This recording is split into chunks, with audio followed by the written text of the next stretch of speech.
உண்மையிலேயே மனமார்ந்த வாழ்த்துக்களை தாவேக அரசுக்கும் விஜய் அவர்களுக்கும் தெரிவிச்சுக்கிறோம். ஏன்னா ராஜ்மோகன் உட்பட 7 தலித் எம்எல்ஏக்களுக்கு அமைச்சர் பதவியை வெவ்வேறு துறைகளில் வழங்கியிருக்காங்க. உண்மையிலேயே வாழ்த்த வேண்டிய வரவேற்க வேண்டிய விஷயம். மனமார்ந்த வாழ்த்துக்களை நம்ம தெரிவிச்சுக்கிறோம். இப்படிலாம் பேசணுன்னு தான் எனக்கும் ஆசை இந்த செய்தியை முதல்ல பார்த்தோன்னே. ஆனால் கூடவே இன்னொரு செய்தியும் வந்துச்சு. அந்த செய்தி என்னென்னா 2 பார்ப்பனர்களுக்கும் இந்த அமைச்சரவையில் இடம் கொடுத்துருக்காங்க. ஏற்கனவே ஒரு பார்ப்பனருக்கு இடம் கொடுத்துருந்தாங்க. அவர் அப்பட்டமான ஒரு பார்ப்பனிய மனநிலை உள்ள பக்காவான ஒரு ஆர்எஸ்எஸ்காரர். அவருக்கு ஏற்கனவே அமைச்சரவை இடம் கொடுத்துட்டாங்க. இன்றைக்கி பொறுப்பேற்றதில் கூடுதல் பார்ப்பனர் ஒருத்தருக்கு, அதுவும் அறநிலையத்துறை தூக்கி கையில் கொடுத்துருக்காங்க. இதை பார்த்தோன்னே அந்த பாராட்டணுங்கிற மனசு எனக்கு மாறி போச்சு. அதனால் இந்த 2 பார்ப்பனர்களுக்கு அமைச்சராக்குவதற்குத்தான் 7 தலித்துகளுக்கு அமைச்சர் பதவி கொடுத்துருப்பாங்களோ அப்படிங்கிற சந்தேகம் உங்களுக்கு வருதுனாக்கா அது உண்மைதான். வரலனாக்கா இந்த வீடியோ முழுசாக பாருங்கள். வந்தாலும் இந்த வீடியோ முழுசாக பாருங்கள். பல தகவல்கள் உள்ள இருக்கு.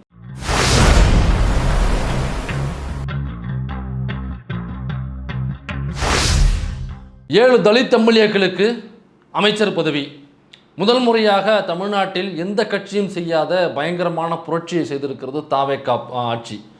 அதனால் இந்த மாற்றத்தை, இந்த புரட்சியை நாங்கள் வரவேற்கிறோம் அப்படின்னு சொல்லிட்டு பல பேரும் அந்த செய்தியை போட்டு பகிர்ந்துருந்தாங்க. ட்விட்டரில் வாழ்த்துக்கள் தெரிவிச்சிருந்தாங்க. நம்மளுக்கும் வாழ்த்து தெரிவிக்கணும் தான் ஆசை. அந்த போர்ஷனுக்கு மட்டும் நம்ம வாழ்த்துக்கள் தெரிவிச்சுக்கிறோம். உண்மையிலே வரவேற்க வேண்டிய விஷயம். ஆனால் அதில் கூடுதலாக இன்னொரு செய்தி என்னன்னாக்கா, 2 பார்ப்பனர்களுக்கு அந்த அமைச்சரவையில் இடம். ஒருத்தருக்கு உணவு சம்மந்தப்பட்ட டிபார்ட்மெண்ட்டு, அவர் அந்த வெங்கட் ராமன் சொல்கிறாங்க. அவர் பேர் வெங்கட் ராமன் இல்லை, அவர் வெங்கட் ரமணன். பக்காவான ஆர்எஸ்எஸ்காரு, பயங்கரமான பார்ப்பனிய மனநிலை கொண்டவர். இந்த முரட்டு பாப்பான்னு சொல்லுவாங்கள்ல, அந்த மாதிரியான ஒரு கேட்டகரி.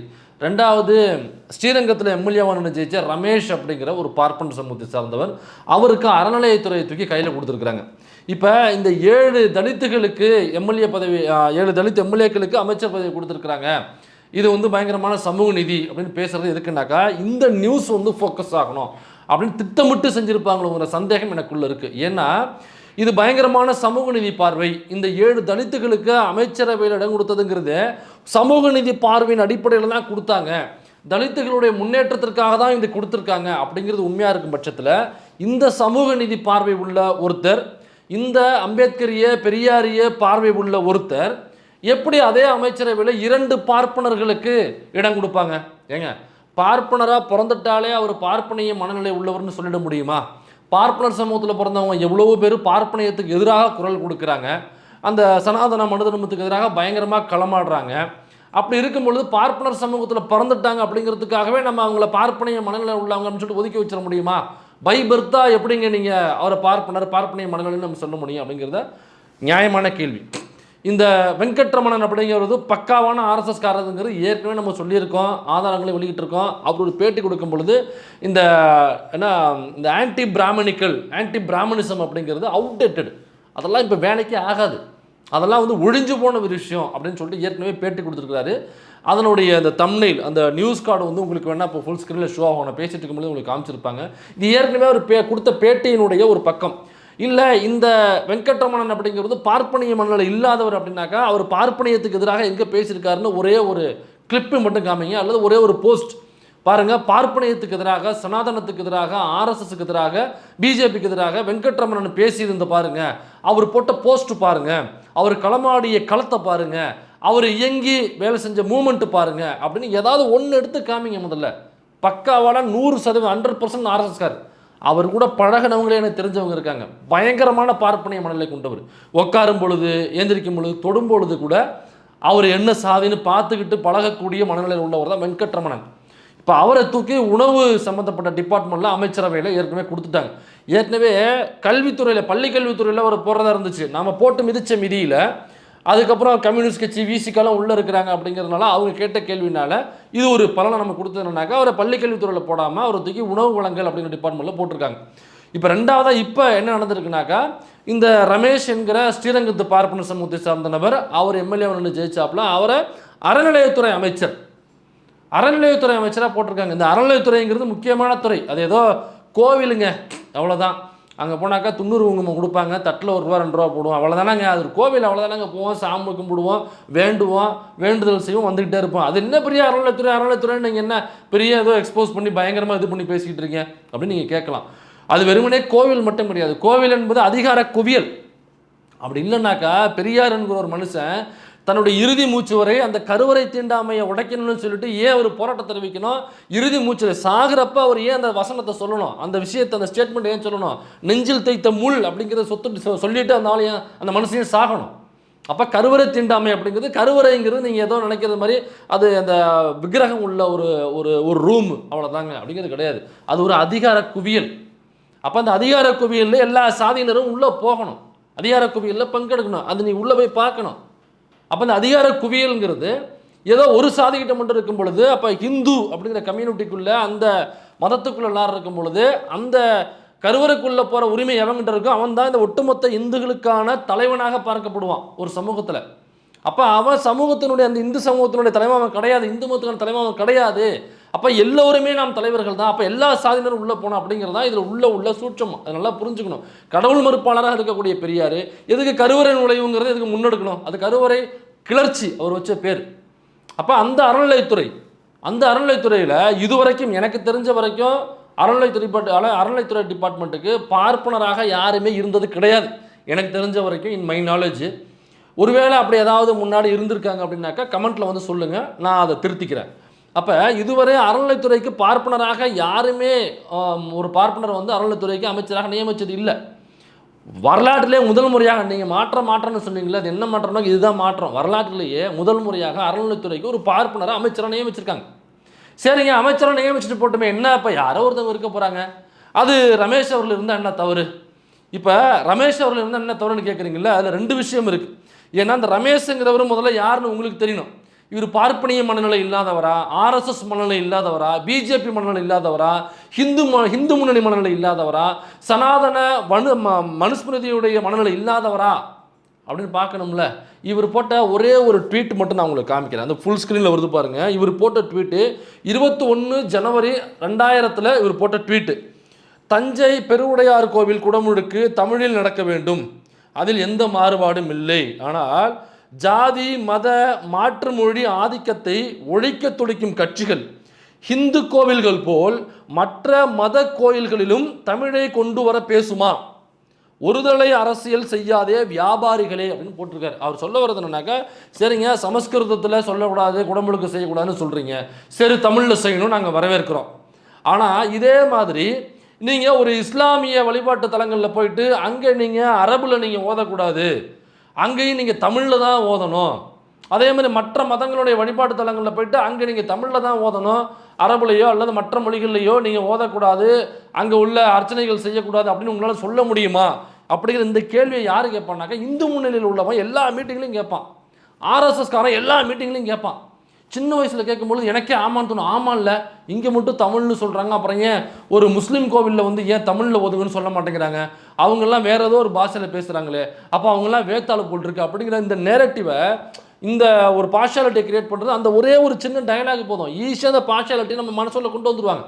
அப்புறம் பிற்காலத்தில் தான் படிக்கும் பொழுது தான் நமக்கு தெரிய வருது. அப்போ இதை ஒரு எம்எல்ஏ 2020 இந்த ட்வீட்டை போடுறாப்புல, அதாவது குடமுழுக்கு, ஆமாம் சரிதான், இதே குடமுழுக்கு வந்து இந்த தமிழில் ஓதணும் அப்படிங்கிறத மற்ற மத கோயில்களில் நீங்கள் போய் சொல்லுவீங்களா அப்படின்னு கேட்குற இந்த நபர், இதுக்குள்ளே எவ்வளவு இந்து முன்னணி ஆர்எஸ்எஸ் மனநிலை இதுக்குள்ளே ஒளிஞ்சிருக்கு, எவ்வளவு சனாதன மனநிலை இதுக்குள்ளே, எவ்வளோ பார்ப்பனிய மனநிலை இதுக்குள்ளே ஒளிஞ்சிருக்கு. இப்போ இப்படியாப்பட்ட ஒருவரை வந்து நீங்கள் அறநிலைத்துறை அமைச்சராக போடுறீங்கனாக்கா அவர் என்ன லட்சணத்தில் வேலை செய்வார் அப்படிங்கிறது என்னுடைய கேள்வி. அப்போ இதெல்லாம் தெரியாமலா டிவிகேஎஸ் வந்து அவர் அறநிலைத்துறைக்கு சூஸ் பண்ணி கொண்டு போய் போடுறாங்க? அப்போ இதுக்கு பின்னாடி பிஜேபி ஆர்எஸ்எஸ் போன்ற அமைப்பினுடைய வேலை திட்டம் இருக்குதா இல்லையா? இப்போ தான் எனக்கு பெரிய டவுட்டே வருது. அப்போ இவங்களுடைய வெற்றிகள்லாம் இந்த ஓட் மெஷின் டேம்பரிங் பண்ணி நடந்திருக்குமோ அப்படிங்கிற சந்தேகம் வருது. எனக்கா இப்படி பார்ப்பனிய மனநிலையில் உள்ள ஒரு பார்ப்பனரை ஜெயிக்க வச்சு அவர் கையிலேயே அறநிலைத்துறை தூக்கி கொடுக்கறதுங்கிறது ஏதோ போகிற போக்கில் அன்ஃபார்ச்சுனேட்லியாக நடக்கிற விஷயம் கிடையாது. அப்போ இது திட்டமிட்டு ஏதோ ஒன்று நடந்திருக்கு. எனக்கா இதுக்கு முன்னாடி பள்ளிக்கல்வித்துறையை அந்த பார்ப்பனர் கையில் கொடுக்கறதுக்கு அவரை திட்டமிட்டு டேம்பரிங் பண்ணி ஜெயிக்க வச்சு எனக்கா பள்ளிக்கல்வித்துறை அப்புறம் இந்த அறநிலைத்துறை 2 முக்கியமான துறை. அப்போ அதுலேயும் நீ பார்ப்பனரை போடணும்னு முன்னாடி நிற்கிற. அப்போ எல்லா சக்தியும் எடுத்து அடித்தோடனே அதை மாற்றுற. அப்போ இங்கே நீ ஈஸியாக தூக்கி கையில் கொடுத்துட்ட. இப்போ ஜனநாயக சக்திகள் வேடிக்கை பார்க்குது. இதை ஏன் ஜனநாயக சக்திகள், பெரியாரிய அம்பேத்கரி அமைப்புகள் ஏன் வேடிக்கை பார்க்குறாங்கன்னு எனக்கு புரியவே இல்லை. இப்போ இந்த ரமேஷ் உள்ளே போகிறதுனால, அறநிலைத்துறைக்குள்ளே போகிறதுனால என்ன நடக்கும் அப்படின்னா, அறநிலைத்துறைக்குள்ளே வந்து நிறைய அரசு பொறுப்புகள் இருக்குது. அப்போ அந்த அரசு பொறுப்புகளுக்குள்ள எல்லாத்துலேயும் பார்ப்பனர்களை சைலண்டாக உள்ளே கொண்டு போய் உட்கார வச்சுருவாப்புல. இதுக்கு முன்னாடி அப்படி இல்லை. இதுக்கு முன்னாடி அரசு பொறுப்புகளுக்குள்ள அதில் உள்ள அரசு பொறுப்புகள்லாம் பார்ப்பனர் அல்லாதவர்களை தான் உள்ளே கொண்டு போய் வச்சுருந்தாங்க. அது ரிசர்வேஷன் அப்படி நடந்துச்சு. இப்போ என்ன நடக்கும்னா, சைலண்ட்டாக அதெல்லாம் மாற்றி விட்டுட்டு பூரா பார்ப்பனர்களையும் அதில் என்னென்ன நியமன பொறுப்புகள் இருக்கோ, இவருடைய ரெக்கமெண்டேஷனை என்ன கொண்டு போய் உட்கார வைக்க முடியுமோ, அல்லது ரிசர்வேஷன் அதுக்குள்ளே லைட்டாக காலி பண்ணிவிட்டு பூரா பார்ப்பனர்களையும் அறநிலைத்துறைக்கு கீழே இருக்கக்கூடிய அனைத்து அரசு பொறுப்புகளையும் கொண்டு உட்கார வச்சுருவாப்புல. அதுக்கப்புறம் என்ன நடக்கும் நமக்கு தான் தெரியுமே. அப்புறம் தங்கம் குறைப்பு, நகை குறைப்பு, எடை குறைப்பு, நிலம் குறைப்பு, இந்த எல்லா குறைப்பும் உள்ள நடைபெறும். நீங்கள் நினைக்கிற மாதிரி கோவிலுங்கிறது ஏதோ நம்ம 1 ரூபா 2 ரூபா உண்டியில் போடுறதுனால அந்த கோவில் ரொம்ப ஏழையான கோவில் அப்படிலாம் கிடையாது. ஒவ்வொரு கோவிலுக்கும் சொத்து இருக்கும். எக்கச்சக்கமான கோடிக்கணக்கில் சொத்துக்கள் இருக்கும், இடம் இருக்கும். அந்த இடத்து நீங்கள் அந்த அமிர்தாஞ்சன் ஒன்று வாங்கி தடவோம்ல, எல்லாருக்குமே தெரியும் அமிர்தாஞ்சனுக்கு எவ்வளோ பெரிய கம்பெனி, எல்லாருக்கும் மைண்டில் வந்து சேர்ந்த ஒரு பிராண்டு. எல்லார் வீட்லையுமே அமிர்தாஞ்சன் நம்ம முன்னாடி வச்சுருப்போம். அந்த அமிர்தாஞ்சன் கம்பெனிக்கான இடம் எங்கே தெரியுமா? நீங்கள் கபாலீஸ்வரர் கோயில்னு இருக்காது, சென்னை கபாலீஸ்வரர் கோவில் மயிலாப்பூரில், அது அறநிலையத்துறைக்கு கீழே உள்ள கோவில். அந்த கோவிலுக்கு சொந்தமான இடத்துல தான் அமிர்தாஞ்சன் ஃபேக்ட்ரி இயங்கிக்கிட்டு இருக்கு. அதில் பல வருடமாக வாடகை கொடுக்காம அவங்க இயங்கிட்டு இருந்தாங்கன்ட்டு போன ஆட்சி வந்த போல தான் அதெல்லாம் நெருக்கி பிடிச்சி நடவடிக்கை எடுத்தாங்க. அப்புறம் இந்த படத்தில் நடிப்பார் பாருங்க, காது முழுக்க முடி வச்சுட்டு ஒருத்தர், இந்த பிரமீன் நடராஜன் சொல்லிட்டு, அந்த பிரமீன் நடராஜனுக்கு சொந்தமான மணமகிழ் மன்றம் ஒன்று கோவிலை ஒட்டினாப்லேயே இருக்குது. என்ன கோயிலுக்கு போகிறாங்க அப்படியே தீர்த்தம் சாப்பிட்டு போடுவாங்க போல் இருக்கு, இல்லை கோயிலை முடிச்சுட்டு போகும்போது தீர்த்தம் சாப்பிட்டு போவாங்க போல் இருக்கு. அப்போ மணமகிழ் மன்றம்னா என்ன நமக்கே தெரியும். உள்ள சரக்கு இருக்கும், ரெக்ரேஷன் கிளப்புன்னு சொல்லுவாங்க. அந்த ரெக்ரேஷன் கிளப் வந்து பிரிட்டிஷ்காரன் பீரியட்லேருந்து இருக்குது. அது நடத்துறது யாருனாக்கா நம்ம நடராஜன் பிரமிடு, காது முழுக்க முடிச்சு போல இல்லை இருக்குது அவருடைய சொந்தமான இடம். அது சொந்தமான இடம் இல்லை, அவர் சொந்தமான ரெக்ரேஷன் கிளப்பு. அது இடம் வந்து நம்ம கோவிலுக்கு சொந்தமான இடம்.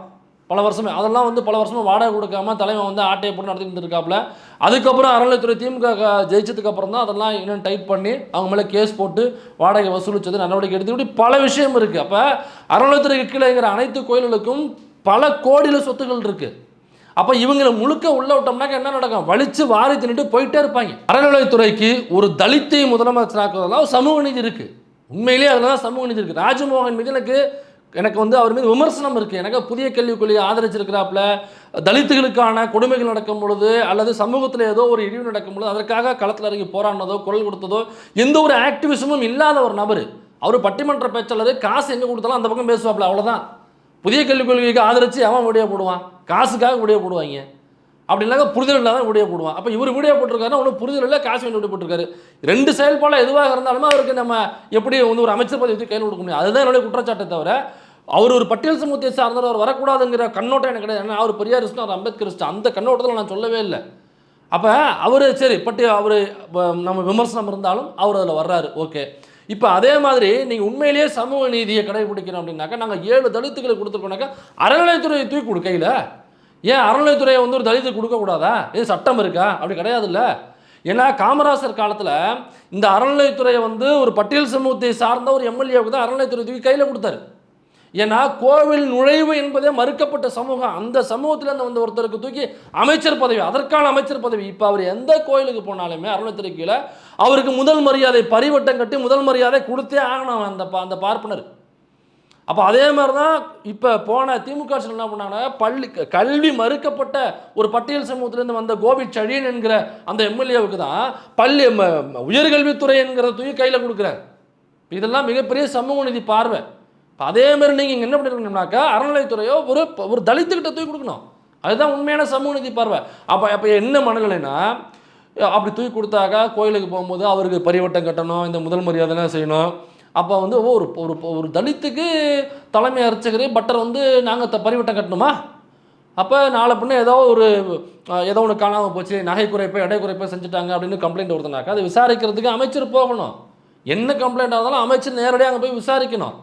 அப்போ விசாரிக்கும் பொழுது அங்கே உள்ள தலைமை பட்ரு அப்புறம் வெண்ணெய் அங்கே உள்ள பார்ப்பனர் எல்லாரும் தூக்கி விசாரிக்கணும்ல, ஏங்க என்னங்க நடந்துச்சு, எது போகணுச்சுன்னு சொல்லிட்டு. அப்போ ஒரு தலித்து வந்து என்னைய விசாரிப்பாப்பில், ஒரு பார்ப்பனராகிய என்னைய நான் ஒரு கைகட்டி பதில் சொல்லணுமா?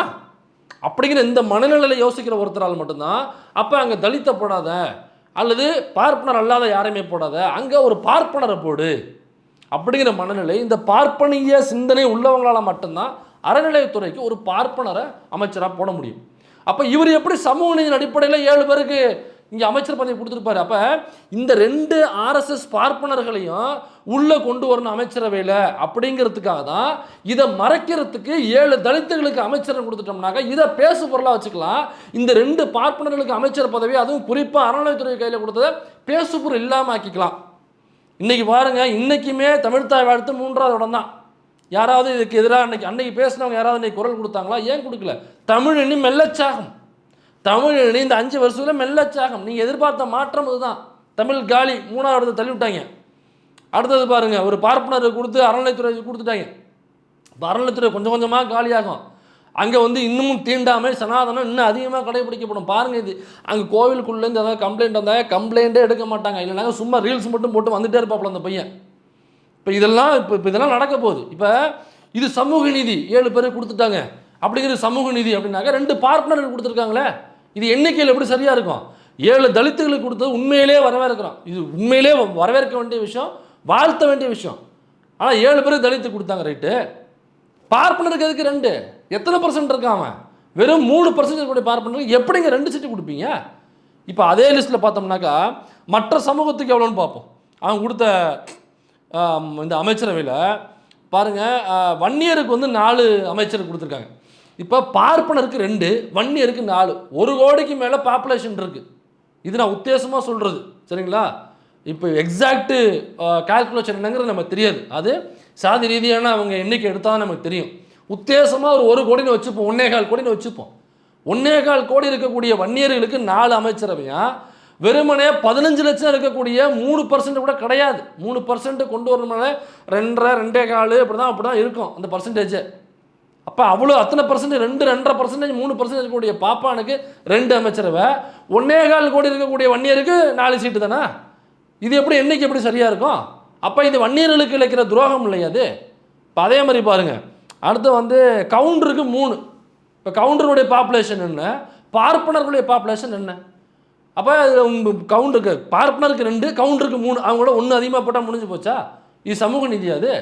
அடுத்தது முக்குலத்தோருக்கு பாருங்கள், முக்குலத்தோருக்கு தேவர்னு போட்டு 3 சீட்டு கொடுத்துருக்காங்க. மொத்தமாக முக்குலத்தோருக்கு 3. இது நம்ம தேவர் கம்யூனிட்டியை விட இப்போ பார்ப்பனருக்கு 2, தேவர் கம்யூனிட்டிக்கு 3. அப்போ இதுதான் பாப்புலேஷன் இப்படி தான் இருக்கா? இப்போ இவங்க இருக்கிற 3% தான் அவங்களும் இருக்காங்களா? அல்லது ஐயர் பாப்புலேஷன் பார்ப்பனர் பாப்புலேஷனோட கொஞ்சம் தான் அதிகமாக இருக்காங்களா? முக்குலத்தோர் நம்ம 3ஆக பிரிக்கலாம். கல்லர், மறவர், அகமுடையர். இந்த கல்லர் வந்தீங்கன்னாக்கா பிரமலை கல்லர் தனியாக இருக்குது, தஞ்சாவூர் கல்லர் தனியாக இருக்குது. அடுத்தது பார்த்தீங்கன்னா மறவர், அது அகமுடையர். இப்போ இதுக்கெல்லாம் எத்தனை கொடுத்தீங்க? இப்போ உட்புரின்னு போனாலும் 4-5 வருது, வெறும் 3 கொடுத்து ஒதுக்கி விட்டாக்கா? இப்போ பார்ப்பனரை இப்போ கல்லருக்கு 3, இப்போ பிரமலை கல்லருக்கு இவங்கெல்லாம் சேர்த்து முக்குலத்தோருக்கு 3, பார்ப்பனருக்கு 2. அடுத்த பாருங்க, கோணாருக்கு 1 தான். யாதவன்னு சொல்லுவாங்களா, யாதவர் கோணார், அவங்களுக்கு 1 தான். ஆனால் பார்ப்பனருக்கு 2. இதில் கொடுமை என்னடாக, முத்திரையருக்கு 1 கூட கிடையாது. முத்திரையர் ரெப்ரசன்டேஷனே இல்லை. அடுத்து பாருங்க, தேவேந்திர வளவலருக்கு 1 தான். தேவேந்திர வளவலருக்கு 1, பார்ப்பனருக்கு 2. அப்போ பார்ப்பனரை விட சரிபாதி கம்மியாக தேவேந்திர வளவலரோட எண்ணிக்கை இருக்கா? இப்போ இதுதான் சமூக நீதியா? இந்த பார்ப்பனருக்கு 2 இன்னும் இருக்குது. அதெல்லாம் ரெண்டு. இப்போ இந்த பார்ப்பனருக்கு 2 கொடுத்து, அதுவும் முக்கிய துறையை குத்தி கையில் கொடுத்தாங்கன்னா அறநிலையத்துறை, இந்த பக்கம் இன்னொரு துறைன்னு சொல்லிட்டு இதை மறைக்கணுங்கிறதுக்காக 7 தலித்துகளுக்கு கொடுத்துட்டோம்னாக்கா, தலித்துகளுக்கு கொடுத்துட்டாங்க. அப்போ இதுதான் பயங்கரமான சமூக நீதி ஆட்சி. இது என்னன்னாக்கா, 7 தலித்துகள் கொடுத்து நம்ம வெறுக்கவே இல்லை, நம்ம வரவேற்கிறோம் உண்மையிலேயே.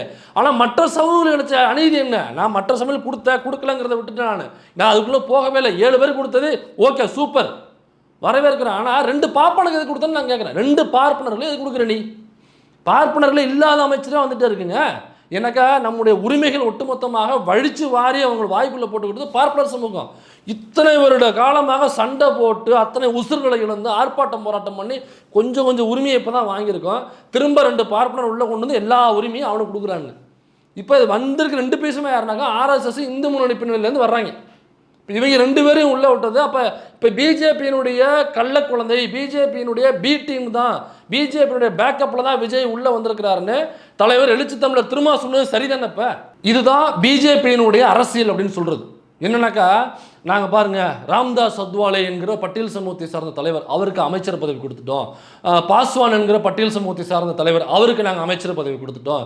தமிழ்நாட்டில் பாருங்கள் எல்முருகன் அப்படிங்கிற பட்டியல் சமூகத்தை சார்ந்தவர், ஒடுக்கப்பட்டவர்களும் ஒடுக்கப்பட்ட சமூகத்தை சார்ந்தவர், இணையமைச்சராக்கியிருக்கோம்.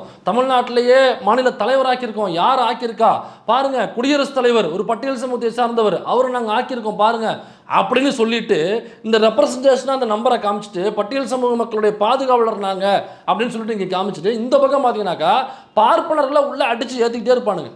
3% இருக்கக்கூடிய பார்ப்பனர்களுக்கு ஒட்டுமொத்த சீட்டுகளையும் பின்னாடி அள்ளி கொடுக்கறது, அவங்களுக்கு எலெக்ஷனில் நிற்காமலே என்னென்னலாம் ஆஃபர்ஸ் இருக்கோ, எந்தெந்த இடத்துலலாம் உள்ள நுழைய வைக்க முடியுமோ எல்லா இடத்துலையும் பார்ப்பனர்களை அடித்து உள்ளே ஏற்றிடுறது.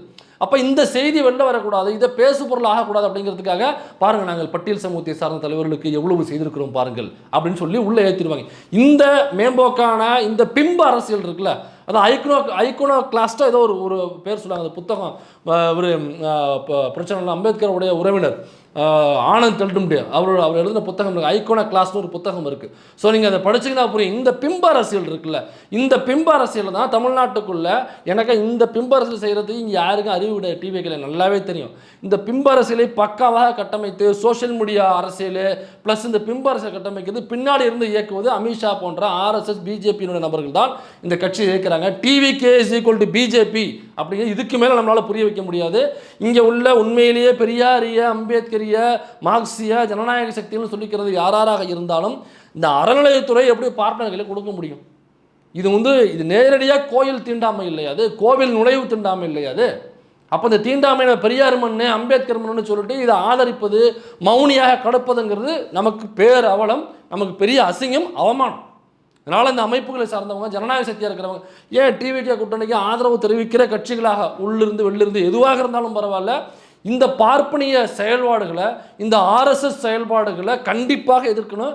கண்டன அறிக்கை வேணும். கண்டன அறிக்கையோடு நம்ம முடிச்சிடக்கூடாது. இந்த செயல்பாடுலேருந்து அவங்க பின்வாங்கணும். டிவிக்கு அதை ஒரு தலித்துக்கு கொடுக்கணும், அவ்வளோதான். ஒரு தலித்தை கொடுங்க அந்த அமைச்சர், அறநிலையத்துறை அமைச்சர். அது அந்த செயல்பாடை அவங்க பின்வாங்கிட்டு இந்த செயல்பாடை அப்ளை பண்ணுற வரைக்கும் இந்த அமைப்புகள் சட்டத்துக்கு உட்பட்டு அனைத்து ஆர்ப்பாட்டங்களையும் போராட்டங்களையும் செஞ்சு அழுத்தங்களை கொடுக்கணும் அப்படிங்கிற இந்த வீடியோ மூலமாக நம்ம கேட்டுக்கிறோம். இப்போ இந்த வீடியோ நீங்கள் பாருங்கள், இந்த 2 பார்ப்பனர்கள் வந்ததையோ அறநிலையத்துறை அமைச்சர் அவர்கிட்ட கூப்பிட்டு கொடுத்ததையோ பார்ப்பனர் கொடுத்ததையோ இது டிபேட்டே ஆகாது. ஆனால் இதுதான் டிபேட் ஆகணும். ஆனால் அந்த மண்ணில் டிபேட் ஆகாது. இது சும்மா நியூஸ் கார்டு போட்டு கடந்துருவாங்களே தவிர இது பெரிய பேசு பொருளாகவே ஆகாது. ஏன்னா ரஞ்சித் அண்ணன் வந்து நேரம் 7 பேருக்கு அமைச்சராகிட்டாங்கன்னா அண்ணன் நேரம் பாராட்டு பத்திரம் எழுதிட்டு இருப்பார், நீளத்தில் நேரம் வீடியோ ரெடி பண்ணிட்டு இருப்பாங்க, அப்புறம் தலித் வாய்ஸ் நேரம் ட்வீட் போட்டிருப்பாங்க, ஃபயர் அவுட்டு, மூக்கு நாய்க்கு நேரம் கட்டுரை எழுதிட்டு இருப்பாங்க. இதெல்லாம் உங்களுக்கு வந்துகிட்டு இருக்கோம். அதனால் இது பெரிய பேசு பொருளாகவே ஆகாது. இதை பேசு பொருளாக நம்ம தான் ஆக்கணும், இந்த உண்மையை மக்கள்கிட்ட கொண்டு போய் சேர்க்கணும். அதனால் இந்த வீடியோக்களை தயவு செஞ்சு நீங்கள் எல்லா சோஷியல் மீடியாவிலையும், வாட்ஸ்அப்பு, இன்ஸ்டா, லொட்டு, லொசுக்கு எது எதுலாம் இருக்கீங்களோ எல்லாத்துலேயும் தயவு செஞ்சு ஷேர் பண்ணுங்கள். இதை எதிர்த்து இதை கண்டிப்பாக அவங்க ரிவோக் பண்ணுற வரைக்கும் நம்ம குரல் கொடுத்தே ஆகணும். அரசு அந்த சட்டத்துக்கு உட்பட்டு நம்ம போராட்டங்களை செஞ்சே ஆகணும்.